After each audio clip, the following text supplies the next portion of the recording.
Hello and welcome to another edition of In Between the Pages with James Lott Jr. I'm James Lott Jr. Yes, so In Between the Pages. And this show, I forgot how many episodes I have now. I think I'm in the hundreds at this point, but we are doing this show because we love reading. And some of you guys asked me actually, how did I start this whole show? It was because another network, shall not be named, didn't like what I was doing on their book podcast. So I decided to start one myself and showcase people who have great, amazing books out or screenplays or music. We talk about the art of writing. And this person is one of my closest friends. This is his seventh book, folks. And it's called Graduation Day. Here it is right here. Hold yours up to you. That's right. Ready? Hey. He has New Amsterdam Network, which says he has audio and video. So it says online network. He does a lot of projects there. He's also a renowned DJ here in the Los Angeles area. Also on JLJ Media, he is the star of the Really Short Story Project, one of the stories there, Mistletoe Road, and the upcoming Peppermint Winters, which debuts September 20th, next Monday. Snap. Help me welcome, as his book title says, F Flobo Boyce. Hello. Oh, yes, that's actually the extra F for no apparent reason. Wait, actually, there is a reason, but I know your real name, so I'm not worried about that. Yeah. Why have you decided for authorship? Does this sounds like an author name? So besides the things I'm doing now, the content, even before stand-up, I was a writer by accident. So I was in film school where they separated us by emphasis or major. So I was an editing student, a video editor student, and there were directing students and writing students. And a lot of times directing students would only do scripts from themselves or from writing students. It became this weird class system. So I had so many screenplay ideas that no one wanted to make at film school that I decided to write them. And so when I started that, there was a bit of like a crossroads because all my friends have called me Flobo since 1996. Like it's my nickname, but it's my name. But then my mom was always like, you never embrace your legal name. So it became a compromise. The F is standing for my legal name and Flobo Boyce. So that's why, but so like in the new book came out, it was a decision. Do I go into Flobo Boyce? Do I just go in hilt it? Or I say, no, the brand's established, go back to that. So he's a mama's boy, you guys. Oh, he is. No, he is. He totally is. More than I am. He's way mama's boy. That's my mom annoys me, but I'm always like, yeah, mom, I love you so much. She's like, bull. It's like, thanks. I love Caribbean mothers. I love them. I have one too. I love them. I do. That's why I have that in common. I love it. They don't. Yeah. They can cut through everything. They don't care. Yeah. They have no shame. They don't care about that. It comes to us. But no. So it's funny because it sounds like an author voice. Author F Flobo Boyce. It sounds like as a three-name person. Three-person. I like to have it. I'm not James Lott. And we had this talk the other day. He said he saw my name written as James Lott, and people make fun of me. I go, but does it look weird when you see it? And they're like, yeah. Now it does. Yeah, I got an email from a mutual friend. I was like, oh, a referral from James Lott, and I was like, this is probably spam. It's probably spam because you will correct people. I'm James Lott Jr. I do. I correct people. My name is James. It's on my birth certificate. Well, actually, it's James Harrison Lott Jr. But Jr. is part of my name. People, don't you forget it. So. Like the book, I gave you a 5-star review. I gave you a review. Thank you. Thank you. So, folks, when people write books, folks, write a review, please. Give them some rate it. It helps. It helps the book actually get more attention. The more reviews it gets, it starts to go up the chain in terms of the algorithm of Amazon. And just let the person know what you think. I mean, tell them whether you like the book or not. Tell people what you think about it. I said, well, I'll open everything. You're the same way, right? You don't care. Tell them. I got some bad reviews now, but I'm surviving it. Like it's not the end of the world. But you're right, reviews are everything, and all my jobs are like entertainment. So reviews help me know if I'm doing well, if I know what I'm doing, like that kind of thing. So yeah, that's cool. Graduation Day is his first memoir. He has other books out. It's his first memoir. Mm-hmm. Why now? Yeah, that's a good one. Okay, so I realized that it's been a while since I wrote a book in general. And my last book was a part of an anthology called Anticipation. And what that was, I was in a writings group. We submitted like short stories and they just compiled them together. So even though my name was on the book, because I wrote the second most stories in it, it wasn't really mine. I had an idea for a novel and I still want to write it. It's called The New Colossus. And it was about this alternate present in New York City, but I really wanted to show how the different boroughs would be different if the city of New York never consolidated, right? How it's not only be the same and Brooklyn would be the same, and I still have that thing going. It's a crime novel, so it's all right. It's a very specific thing, so no one will like take my idea. I could share it here. But during the pandemic, it was this thing was like over my head. Like, you haven't read this book, you haven't read this book, do it, new Colossus, do it. And I was like, I want to write, but I don't want to be tied to that because I'm not ready and I'm not in the headspace for that. And there's always that thing they say in comedy, or that thing they say for all screenwriters and playwrights, is write what you know. And so I was sitting here building this digital network, New Amsterdam Entertainment, going, well, it may not be inspiring to anybody, but I'm going to write down what I've been going through as an adult. And I told you this, James, when I released the book, I was like, if I get 3 sold, I'll be pretty happy. You know? That's how I feel. And it is, it's the subtitle is Life Lessons from the Real World, in quotes. And, you know, I think I like the book. I got to know you a little bit. Hey. I do a few things, and I have some notes here that I want to ask you about the book. Please, because I'm a mystery, apparently. For a clarification Mm-hmm. and stuff. One of the things that I thought was very interesting that I kind of chuckled, the Italian Job. Oh, that chapter. Where you became the ugly American. yeah. You had problems, and I never thought it would be that. It was very cool that you wrote that. You just wrote it into what you went step by step, what you went through.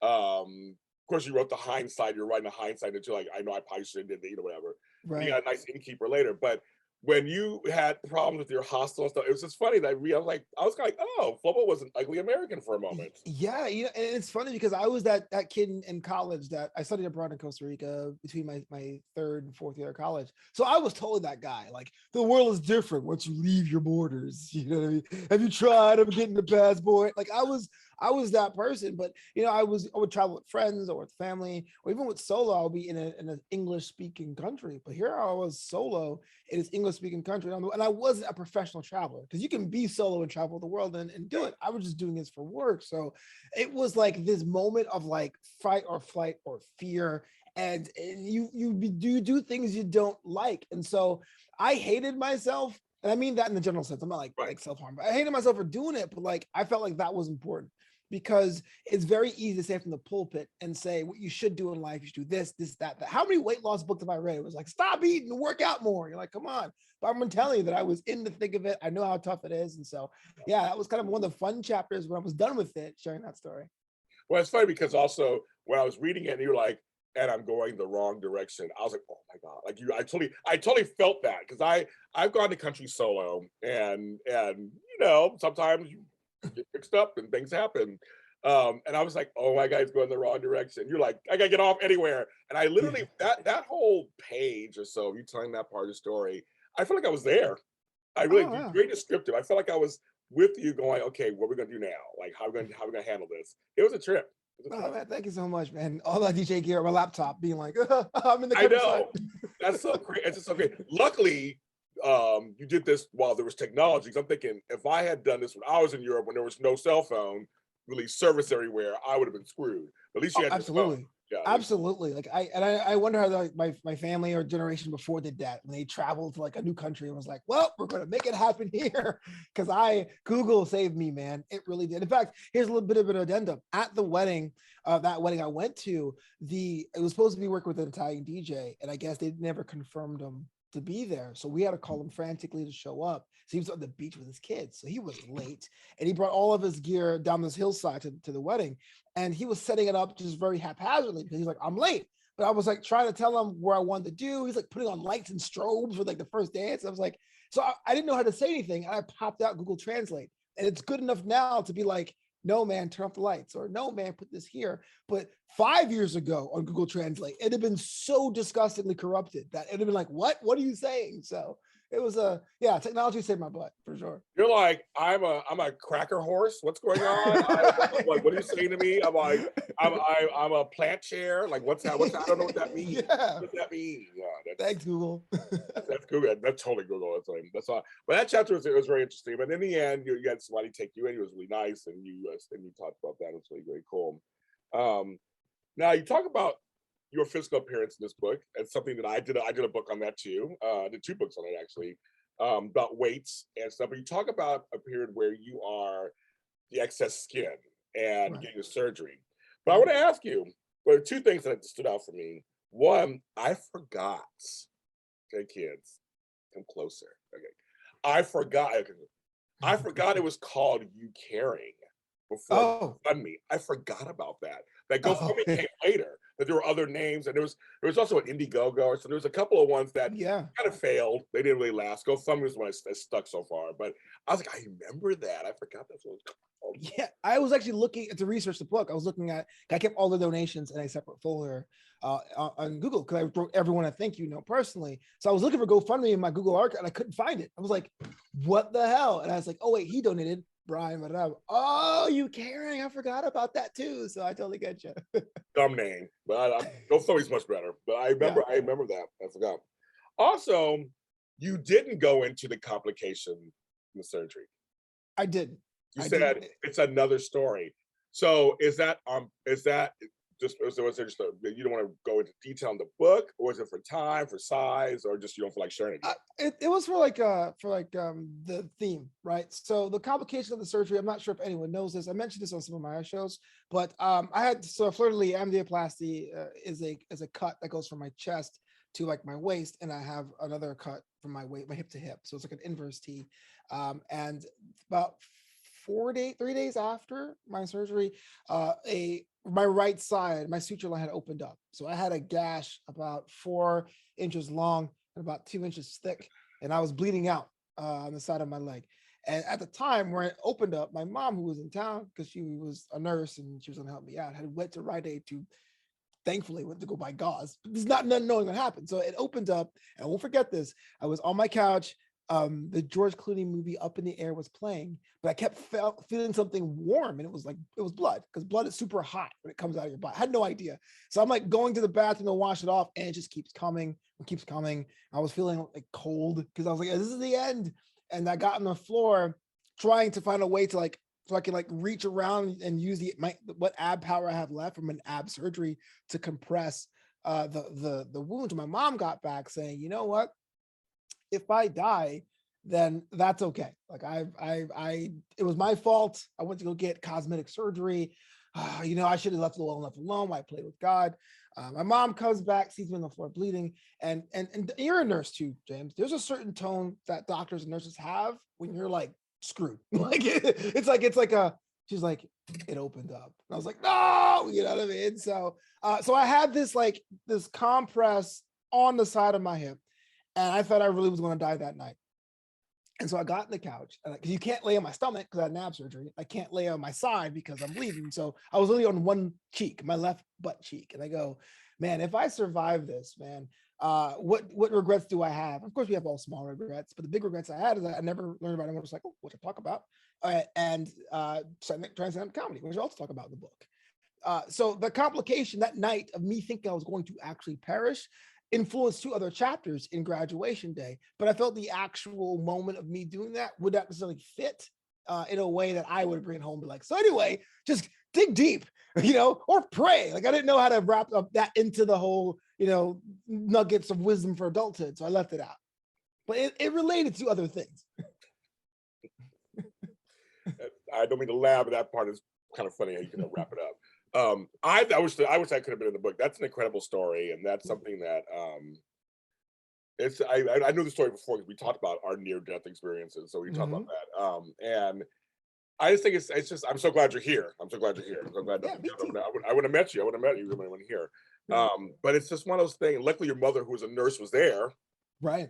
Well, cheese and crackers. That just the God sent there too. But it's just because in the book you talk about your appearance and the way you describe it in the book, it makes sense why you would want to get the excess skin. You don't understand when you lose a lot of weight, your skin is not super elastic like that. It's just it's a lot. It's a lot. And so you were trying to take care of yourself. You're trying to figure a way to, because you said it was maybe you could hurt your back. There are other things going on. So I thought it was really interesting that you shared that. to the first point about my Caribbean parents, is like in the whole culture, you're there where we have no shame. If you big, Right. you big. What up, big man? Like it's like very on point. And it really, and I didn't want to go too deep to the gory details, but it really was an intimate moment with my girlfriend at the time where I was like, this is literally in the way. And I was Yeah. like, as a man, you're like, dude, I got to get this done. But I debated it, man. I debated it for a long time. Like, who wants to go into surgery? I mean, everyone hears a story of like anesthesia going wrong or Yeah. bad reactions and all that, but it really was for my health, not necessarily like blood pressure or anything, but just my quality of life. So did it do what it was supposed to do? eventually, yeah, it did. It was the most critical thing. Like it was the most, it was impacting me. Now, as someone who's had cosmetic surgery, I like to go back and get like my hips done or get my chest done. Even so often, I was like, I've had extra money, well, I should do that. But as far as like running and having the skin pull and stuff like that, that was totally an improvement. Okay, I know you were wearing compression stuff to keep it Yeah, like 2 sports sizes bra, like, smaller. Yeah. yeah. But so yes, so you have. So how do you feel about your body now? I think I'm well, you asked me this after I had donuts for breakfast, but, ooh, I feel great. I'm a lot better now, and I've always had body issues for a lot of reasons. I was a big kid, I was a big adult. Again, a Caribbean family, there was always like, yo, you got to stop. I was never seen as desirable to women because of my size, and everyone tells me it's not true, but it is. Everyone, there has to be a physical attraction. It's the way it is. I think I'm better now when I'm eating right. This spring, I gave up sugar for Lent. I came out the shower feeling like, oh my goodness, I've reached a whole new level of being physically fit. But I think there's a struggle. I think you can't go through years of being judged by your looks. That could be anything, height, weight, whatever, and say I'm happy 100% of the time. It's not possible. But I think I'm in a better place now than I was 10 years ago, 5 years ago. Good. Good. I know. No, it's I as a person who goes through it too. I know how it is, and it just Mhm. it's a lifelong thing for me. Apparently, it's gonna be for the rest of my life. I'm sure. The up and down, the how I feel this way, and some days I think I'm shit hot, and some days I don't. You know, it's how How it's do you just, feel today? I feel good today. Actually, I did my hair differently. I'm wearing a cute shirt. My breasts are in. I mean, I feel good today. I'm like it's like rusty. Oh, my Um, breasticles, yeah. my breasticle thing. I feel today. I feel so far. It's early as we're recording this. So far, I feel good. I mean, there's some days I feel like a total slob. And it's like, oh, what is going on there? And then some days I go, you know what? I'm okay and I'm good and I'm alive. You are good and alive. Thank you. I'm like, but it's tough. I mean, I never relied on my looks, so there was never. I always try to rely on mine. You know this, and also when you have other things where either when you're one of the few anything. When I was one of the few Yeah. black folks, one of the few gay, whatever it is, it was all about my personality, my smarts, and my Yeah. humor. I always relied on those things. So when those things didn't get recognized, I felt something was wrong. Yeah. Yeah. For Not good. me, not to be like is my work ethic, but like when you think about the Venn diagram of like insults you get for being black and being fat, it's usually lazy, right? So you like me or hate me, the one thing you'll never say is, yo, he's slacking. Right. You know what I mean? Like that was always my thing. But when I do that, when I feel like I'm not 100%, then I'm like, Yeah, no, that's the thing. So you're absolutely correct about that. My thing is completely if you can't say I don't work hard. You can't say James Law Jr. do not work hard. You cannot say you can say anything else. mhm, You say a bitch, you can say whatever you want, but you can't say that he don't work hard for the money. that So that's matters. so you don't even that's a thing for me. So looks were always secondary. And then for me, I've been big, I've been small, I've been skinny, I've been whatever. I almost do a song. But I completely and I've had people hit. I don't really. It's like, dude, there's good times and bad times, and you know. But I've had people like me big, people like me. So I've had people all around like me different stages. But I do know what it feels like to be surrounded by people who have cut bodies and people are throwing themselves at them. They get things that I can't get just because Right. they look pretty. Um, Abs. and I've done it. I will never, at this point, I'm 52 years old. At this point, I'm never going to have that stuff. I don't even want it. I'm not even aspiring to it. I just want to look a little healthier. I'm not even trying to get skinny anymore. I don't want that anymore either. I'm just trying to I want to live a while. I got things to do.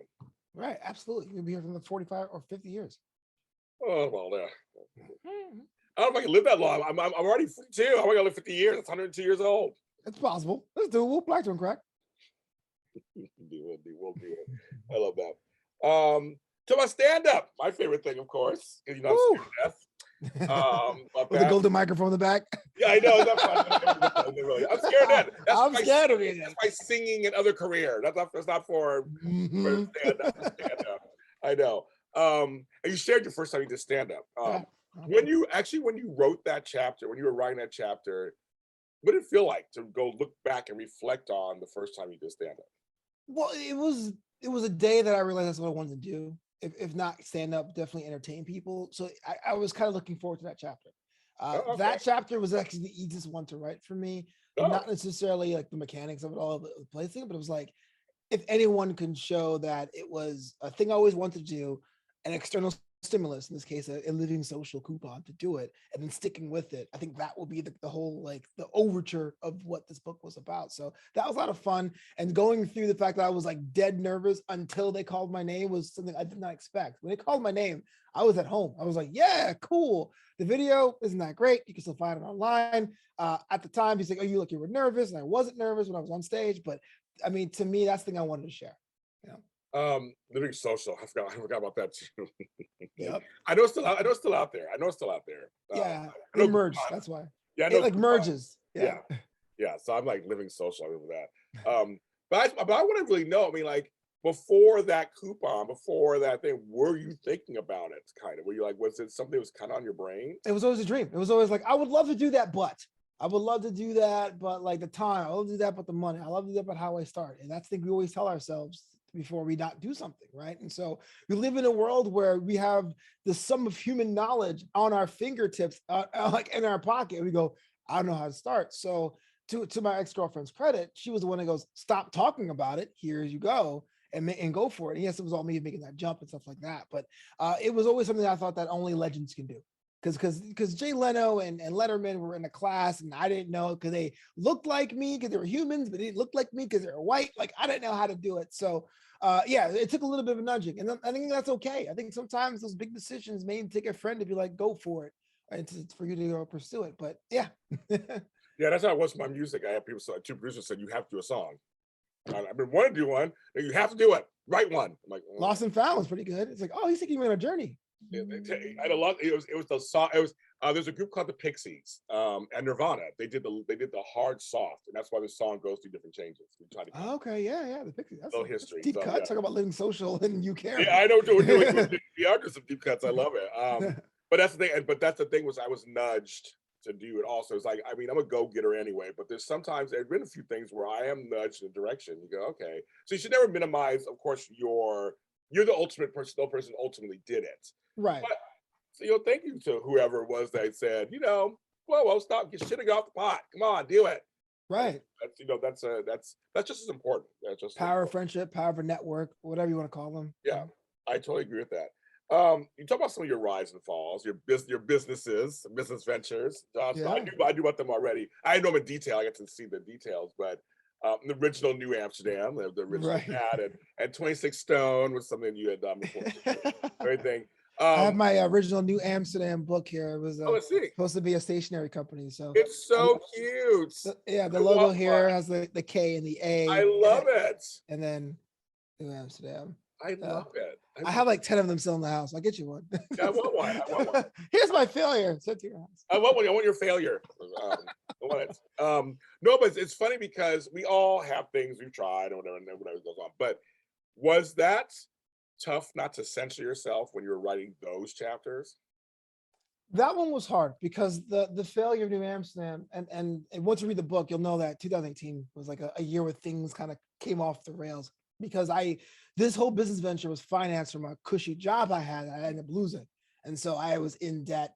And I always tell my mom that she gets upset because like I'm the worst mother ever, but like I remember sitting in the first New Amsterdam box because I had plans of giving it a fancy box. They realized I couldn't afford it, so I got the best box possible. But the box came in one size, the pack came in a certain size, and it was kind of like loose in there and jostled. And so she called me up and was like, "What's this?" In pure mom fashion, like, "What's this? This look cheap. I don't know." I said to girls at church, and it's breaking. I'm like, I've never had anyone have problems. What do you people do at church? Like, what kind of like hardcore writing is going on in the name of the Lord, right? But I think it's part of the journey, man. It really is. Like it sucked. And for a lot of times it was just something I shoved in my closet and I didn't want to look at it. until I had to move it out because my girlfriend and I were moving out of space. I had to put it in a storage unit. But I think it was very important.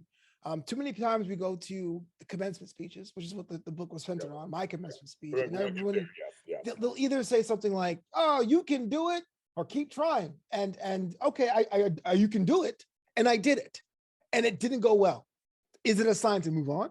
Is it a sign to try again? But this, the case in New Amsterdam, the third thing, it was a chance to try again and pivot to something else. I think that is the third option that people don't talk about a lot. Saying, okay, I have the domain name for this brand. I'm not selling any more notebooks anymore. Let's make this brand live on to something else. And the ironic thing is, if I came in with notebooks now, I bet more people will buy it now Yeah, than they would back then. Right, they would. That's what's so funny. Uh-huh. They totally would. They would totally would. Yeah.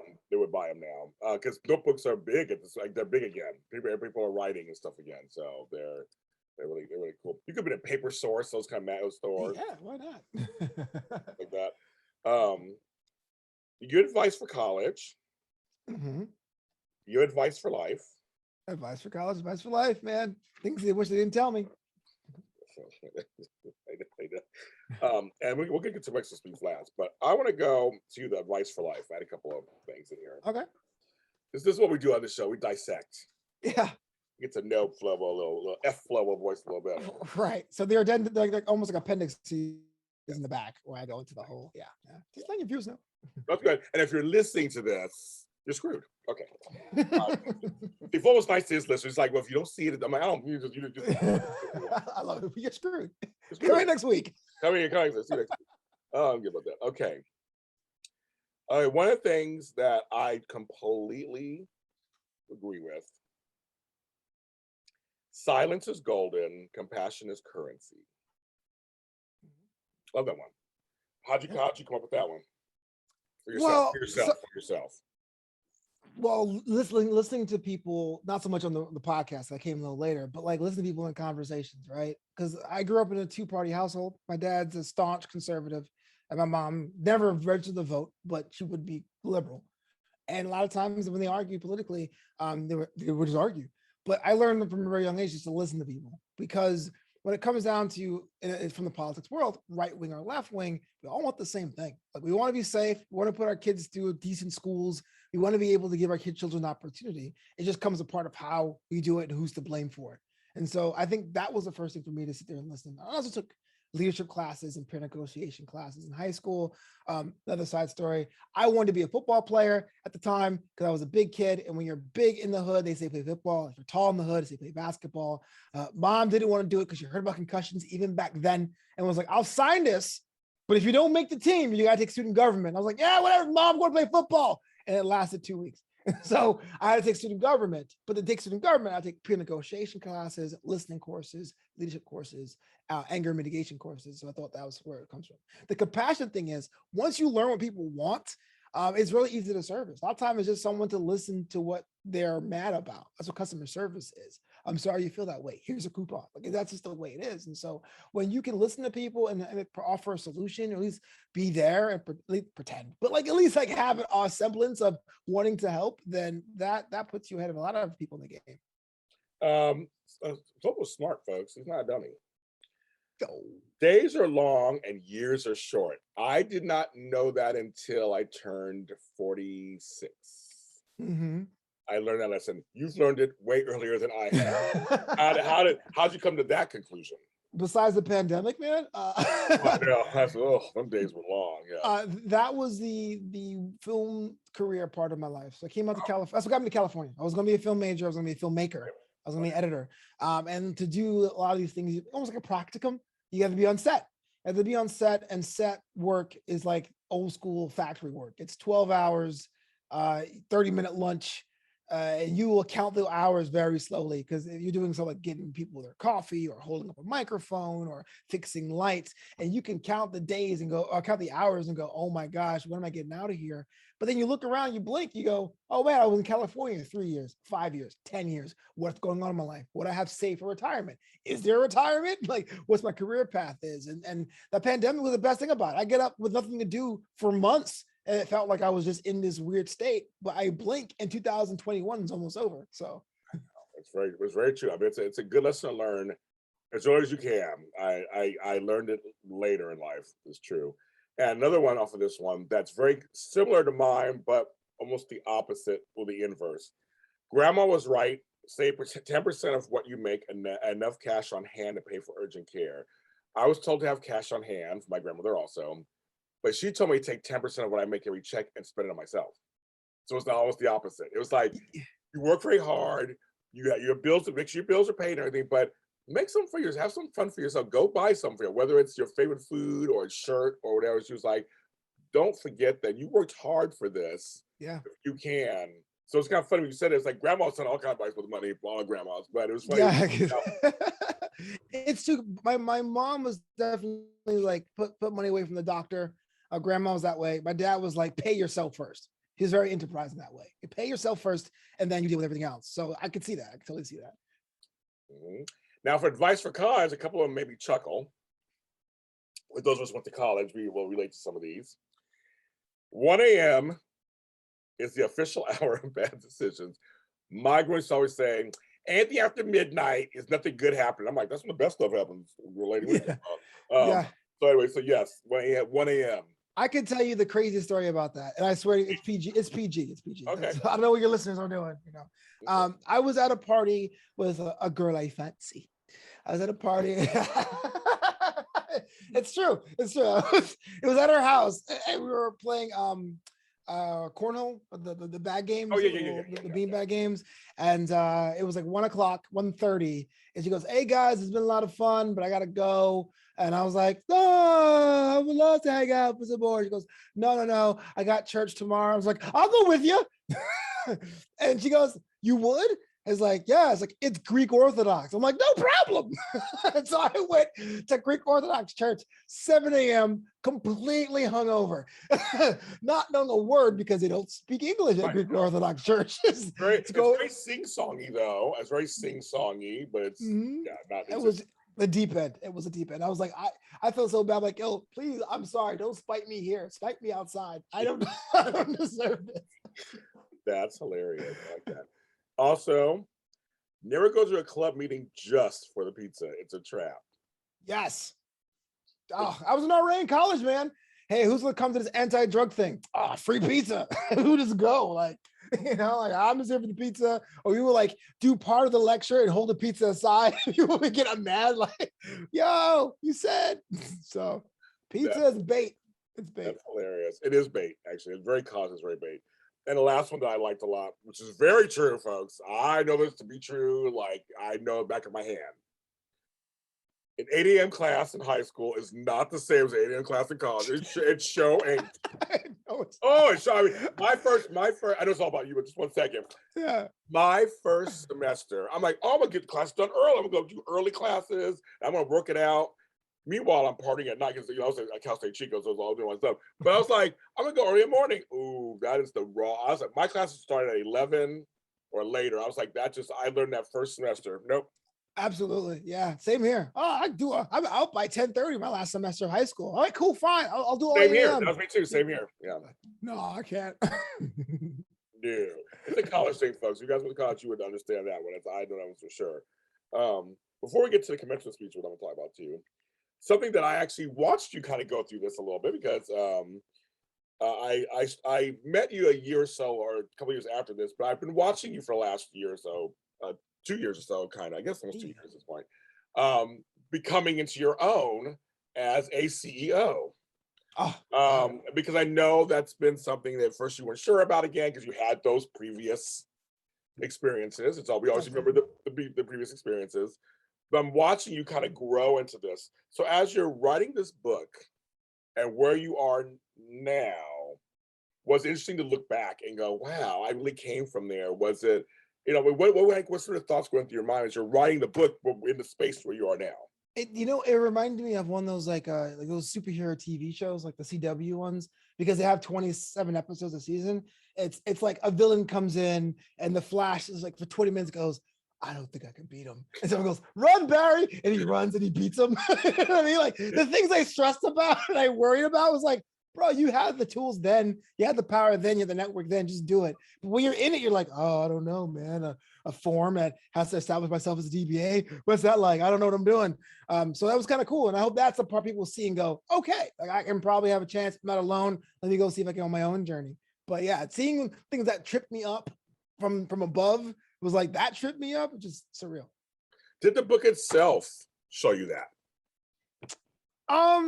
I didn't, because to me, these stories were all in my head. So it wasn't so much writing the book. It was when people read it and said, oh my God. Because again, I thought three is going to be sold because my last books didn't do well either. I thought I only had 3 sold and I'm okay with it. I finished the project as I took it. But people were reading it and it was like, hey man, this has a lot to me. It's inspiring. And I don't know if I can say this, but Adam Woods, a mutual friend of mine, he just texted me last night and he's like, my friend, I know a friend who's incarcerated. I'm sending him your book as an inspiration. I was like, damn, bro, like you make me cry, brother.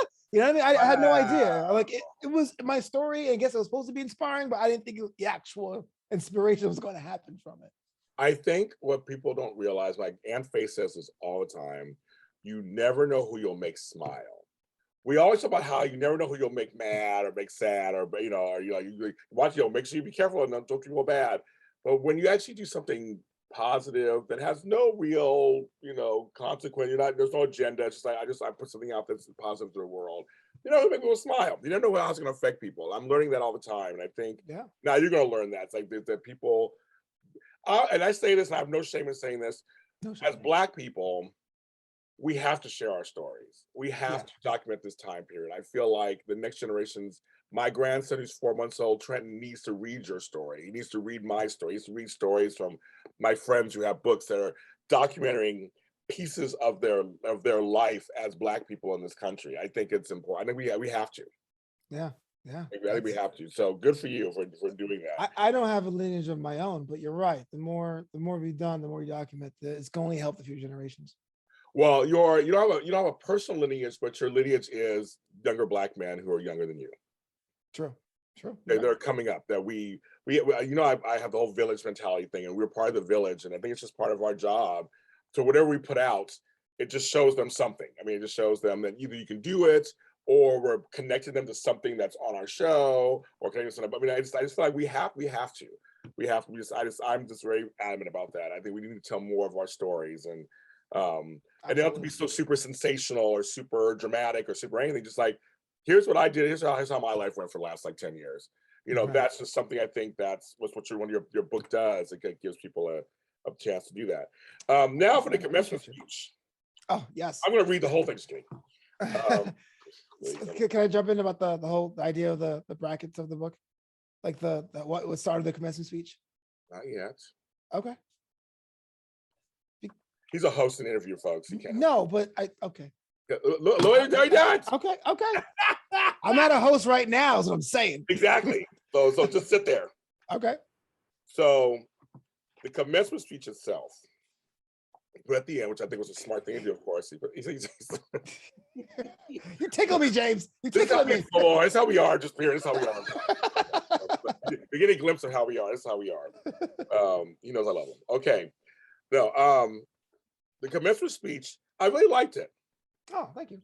I thought it was very cool. I've never given a commencement speech myself. I was never like a valedictorian or salutatorian. It's a crime. You should do it. Chico, you listening, Chico? I know. I've never. I never did one of those before. And then once I get one now, so James, you do a commencement speech. I have letters after my name and all that kind of stuff. But I just never did one. I was a student because I had to be. I didn't enjoy being a student. I just was a student because I had to be. Because I had to get somewhere. I needed to get somewhere. Absolutely, means to an end. But here, the part that I really, really, really, really appreciate is that I'm actually going to read the sentence, the last sentence, the last paragraph. So, bear with me. In closing, I leave you with this. We're living in a world that continues to evolve. And while for some it can be overwhelming, I know for a fact you have all the tools to navigate life's increasingly choppy waters. True strength comes not from power, but from flexibility. There is an exceptional value in looking at a problem, offering a smirk, and saying, I didn't expect this, but it's okay. I live my life that way. I love it. Poetry. I mean, I know I there's so in that paragraph, there's so much wisdom in there for people, especially nowadays. Life is, as you say in an earlier thing, life is not a straight line. You have that in the book also. Life, it isn't. And true power is flexibility. And flexibility could be something small as an actor not showing up. You've been there with me, and I have to rewrite a scene. It could be thinking you get this job and you don't get it. You put all your hopes in it, but then you're like, what am I going to do now this month? Like, and trying to figure out a way how to handle that. And it just, the flexibility to me has been my greatest savior in the 10. And I think that's just great. That whole last paragraph, and just saying, I didn't expect this, it's okay. I love that. Love it. I was actually moved by your reading of it, man. You should probably do my audiobook. I was like, damn, who wrote that? Oh, it was me. Who wrote that? Yeah, it's just, no, really, that was a really good reading. I was like, wow, I was moved, which is kind of weird because I wrote the books. But it's a thing where, yes, that's the thing I learned, but in the course of things, you don't. Because when you don't get that job, you go, my life is over. When you get like passed over, you go, my life is over. And there's so many times where opportunities didn't go my way and you thought it was the end, and it wasn't. There really isn't an end. And you've got my failures, which I talk about a lot, and my wins, which I talk about a lot in the book. I think that was very important to balance those out. Then I realized when family members go other separate directions, or you don't get that check you're looking for, or you get that check and it's double what you're looking for, we have extra money, what do? I think that's what makes life fun. It makes life the opportunity for you to try new things. So. Yeah, no, I love that. I just thought it was such a great way to end it, because in your commencement speech, and people, when you get the book, make sure you read it. He's talking about different stages as he's doing in the commencement speech. He's talking about this and this and this. But I like the way you ended. I was like, that was a good ending, because it's true, folks. You have to smile sometimes and laugh about it. You have to sometimes go left when you think you're going right. True. You can't be super stuck in an idea. And I've had to learn that. I'm a true Taurus, and there's some things I want some things a certain way sometimes, and I've had to learn that sometimes it's not going to be that exact way, but can I find a way to still get the message out? Right. Or can I work it where I'm okay with it still? I've really, in the last year or so, I've learned that a lot. I've learned that a lot. It's being bendy and twisted like a pretzel is hard. Not as limber as I used to be. I mean, hey, Pilates. Oh my God. But okay, so now I was gonna say, because now on this show, we talk about how the book structure and stuff is. And I was gonna ask you now, this is what me and Flo do all the time. I ask you now. I'm getting better at it right there. Actually, no, you are. You are. And no, it's fine. I do to Tony Moore all the time. Our friend Tony Moore, I'm always like, James, it's my show. Oh, that's right. Sorry. So it's all. Flo and I are more alike than we think. Okay. So in terms of so the actual book process, how long did it take you to write the book, first of all? I mean, I know personally, but for the fans out there? I think the first page was in October of last year, 2020. But I think in earnest, I went from December to June, excuse me. Now, I remember you were trying to get out for your birthday. Yeah. Which is June 25th. Just tell your business. It's his birthday, send presents. I like my birthday. Yeah, my half birthday is called Christmas. So. And isn't that funny? I know. I'm like, my half birthday is boring. I don't think my half birthday. You get Christmas. I think mine's like just there some crap like that. Close enough. So, but no. Okay, so, but you didn't put it out on your birthday. No, first draft was done though that month. Yes. I forgot the first draft done, but yeah.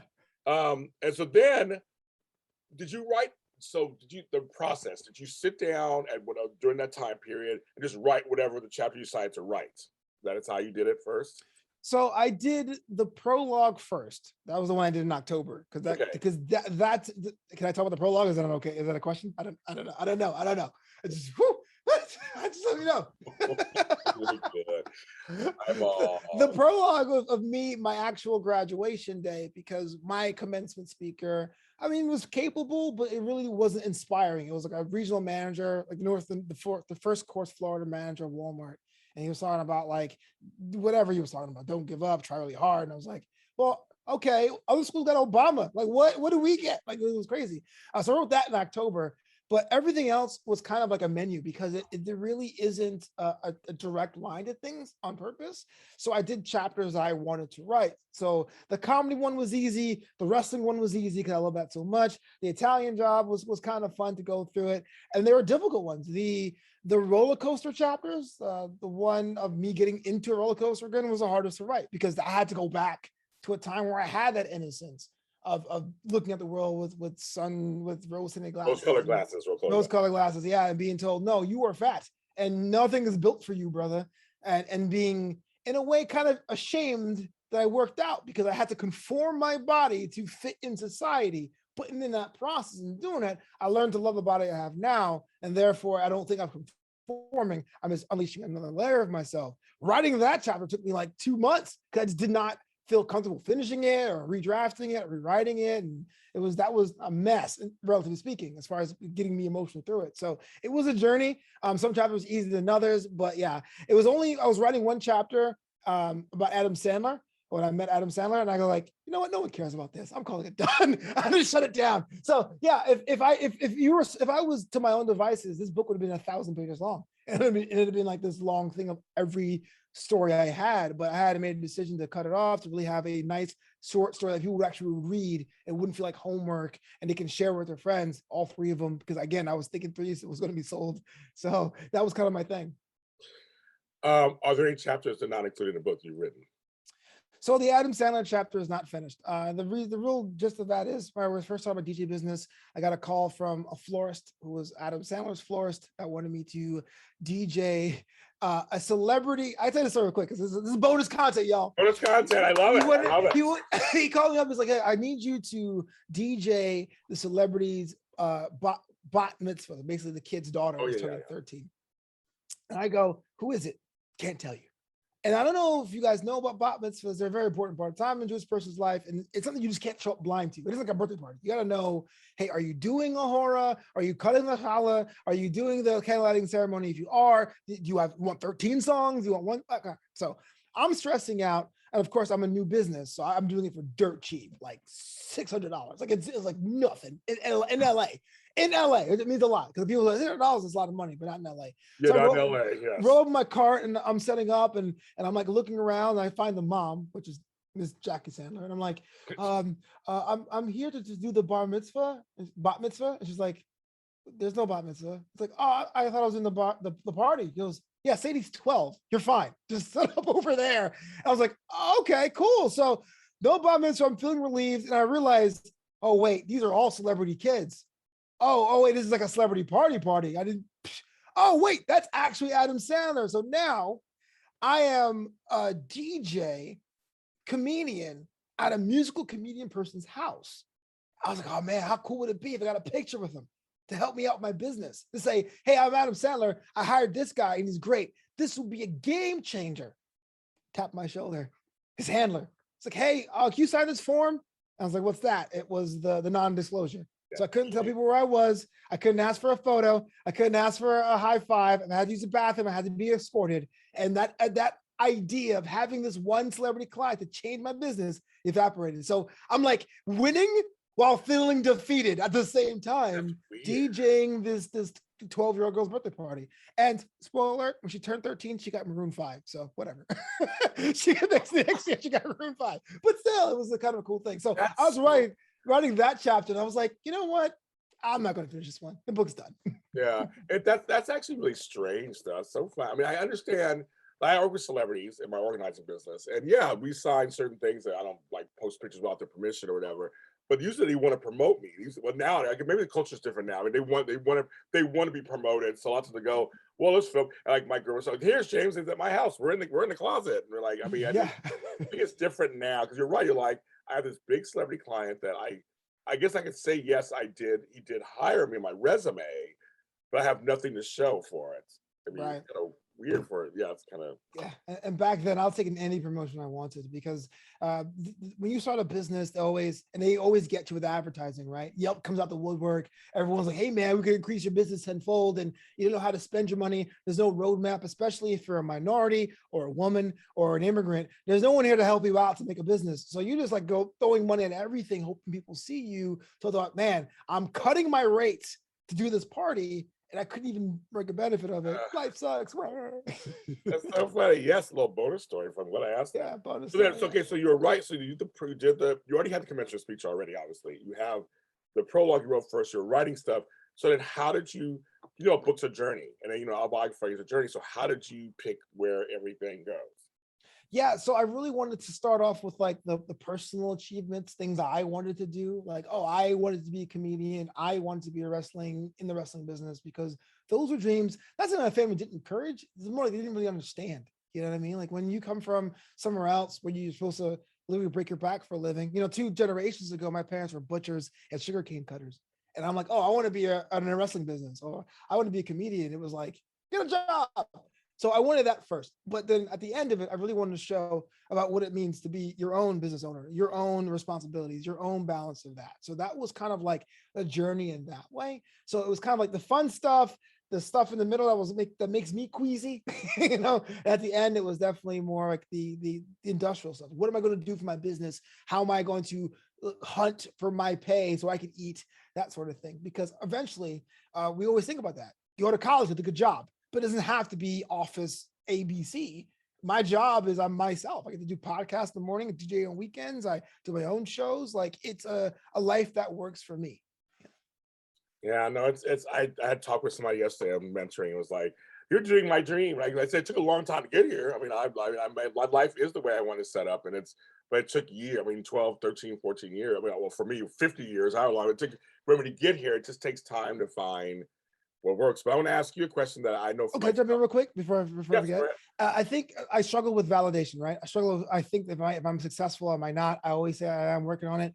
But in full circle, when the book was released on August 10th, the week after, my college had asked me to be in this write-up, and it went to the alumni newsletter. It got posted on socials, and it was like, holy crap! Like, I guess I am successful. And I think for the first time, and maybe ever, like that week, it was like, I am an inspiration in a way that you think of inspirations. And when you're a kid looking at someone going, he went to this school, he did it. The graduation day book led to an actual post from my college. I mean, that was surreal, man. And even though I still struggle with the rent, I ain't there yet. It does make me feel a little better. I know, and the thing is, and again, because it's interesting. I'm friends with them, so I do know.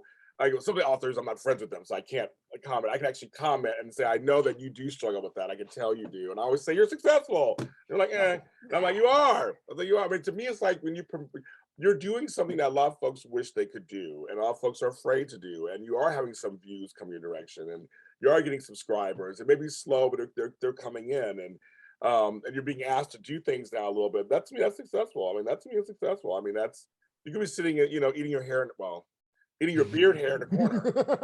Come on, what about my life? I had to change that. Wait a minute.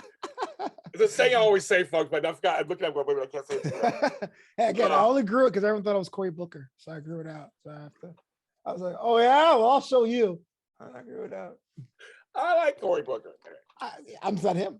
You're not him. I know you're not. No, you're F Flobo Boyce.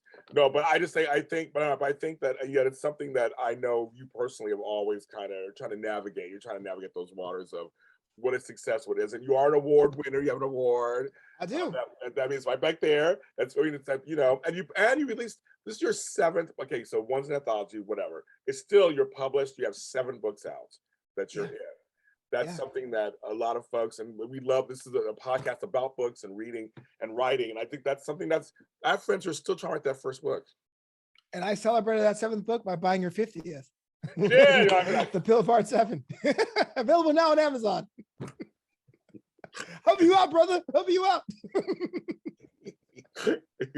I won't because of you. I probably need to do a story about my books. I've never been interviewed about my books. Well, no, I've been interviewed about my books by a few people here and there over the years, but I'm like, I have this whole project. I have 50 books that I've never talked about it. Because of you, I was like, maybe I should have somebody host it and talk about myself. I'm probably on this show. Maybe I'll have you host it and just my books, I guess. Let's do it, man. If I qualify, I'll definitely do it.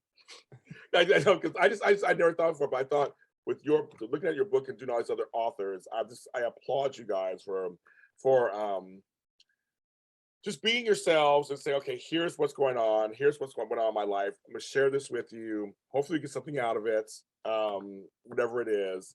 And it's a nice read for you. And here you go. And I think that's admirable to do something like that. It's putting something positive out in the world, not something, it's enough negativity going on that it's just, I'm just very happy that Graduation Day is an inspirational book. That's what you're gonna say. My pleasure. And then here he is back. Nice little photo there. That's right. Downtown LA flow. He had a photo shoot. And I'm the only stoop in Los Angeles. I know, it's like, where do you find a stoop? What in LA?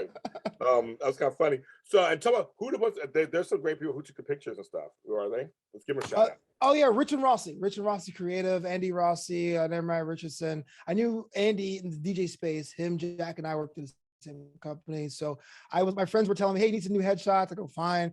They reached out and I was like, let's do it. And those pictures I posted for my birthday. Whoo, so many DMs came through. You did. Yeah, you picked the right clothes. You picked the right clothes. $11 at Ross. That T-shirt, that button-down pink shirt was great. I have no money. But anyway, it was great. So Rich and Rossi Creative, ROSSI, Rich and Rossi. Sometimes fashion can come in a less expensive package. True. That's right. Well, thank you, F Flobo Boyce. I can't even say F Flobo Boyce, for being on the show. Of course, you finally have been on the show. You're finally on one of my longest running shows. You're finally on here. And Graduation Day is the book. Where can they find the book? Tell them. Currently on Amazon and paperback and Kindle. And the second edition with larger print is now out. So you can enjoy. I'm sorry, guys. I thought it was fine. I got the feedback. Larger print edition. I told you. I know exactly. I said I read the book flow. I'm gonna tell you something. My old ass eye cam. I was like, "Where's my magnifying glass?" I was like, I put on all 5 pairs of my glasses at the same time. I was like, I get these. In my defense, when you make a book on Amazon, the author copy takes 2 weeks, and the customer copies take 2 days. So I was like, looks fine to me. Submit. And so it was only like 2 weeks later when I got my copy, and I was like, huh. So you know what I always do? I always order one copy. I just buy one for myself. I just always I know it takes forever. So I order author copies so I can have some to give away or whatever or something myself. But I order one for myself. So I give myself the $4.99 or $5.99 my book cost. You got to tell you that pro tip before, because I was no problem. Because I didn't realize that until I think my 5th or 6th book. I'm like, why is everybody else getting the book first? And I'm like, why am I not getting my book? I was like, you know what I mean? Because I want to take pictures with it and go, look, my book is out. And like, everybody else is doing it for me. They're like, I have my book. I'm like, so then I realized, just order one for yourself. Pay the money. Pay the money yourself. Yeah, exactly. It's come back to you anyway. So I paid the money, and then I ordered the author copies anyway too, because they're cheaper and stuff. And so then they'll come, and when they come, I can work out that. The more you know. Well, you know, folks. Graduation Day, Flobo Boyce. Where can they find you and your network? Please, now it's your turn to promote. Yeah, you can find where all Flobo Boyces are sold over. No, I'm kidding. You can find you can follow me at Flobo Boyce on Twitter, flowpito.com. And if you are just want to know more about the things I'm working on the shows I'm hosting, newamsterdam.com, KNEW Amsterdam.com. That is so puniful. I love it. Amsterdam. He knows why I'm saying that. I love it. I love it. And of course, in between the pages with James Lott Jr. is on Facebook. Where all James Lott Jr.'s are sold at James Lott Jr. and all social media platforms. I'm easily sold, trust me. And easily bought. That's what I said, easily bought. And also JLJ Media is my online network. Over 35 shows from Star Wars and soaps and everything in between. Go ahead and check us out. Hit that follow, subscribe button. It's down here somewhere. I know it's some red button down here somewhere. And then, of course, my podcast listeners, I do love you. Thank you very much. It's on all audio streaming services, from iHeartRadio to Spotify to Google, Apple, Deezer, everything in between. It's all there in between the pages. That's what it's called. It's not in between the sheets, in between the pages. Somebody's like, in between the sheets, that's a song by Isley Brothers. In between the pages with James Lott Jr. or JLJ. I think it's one or the other, whatever. But it's out there also on all streaming services. Go ahead and check that out. Read a book. Go out there and read a book. Do something else besides everything else. Read a book. Find one that speaks to you like graduation day, and read it. See you next time.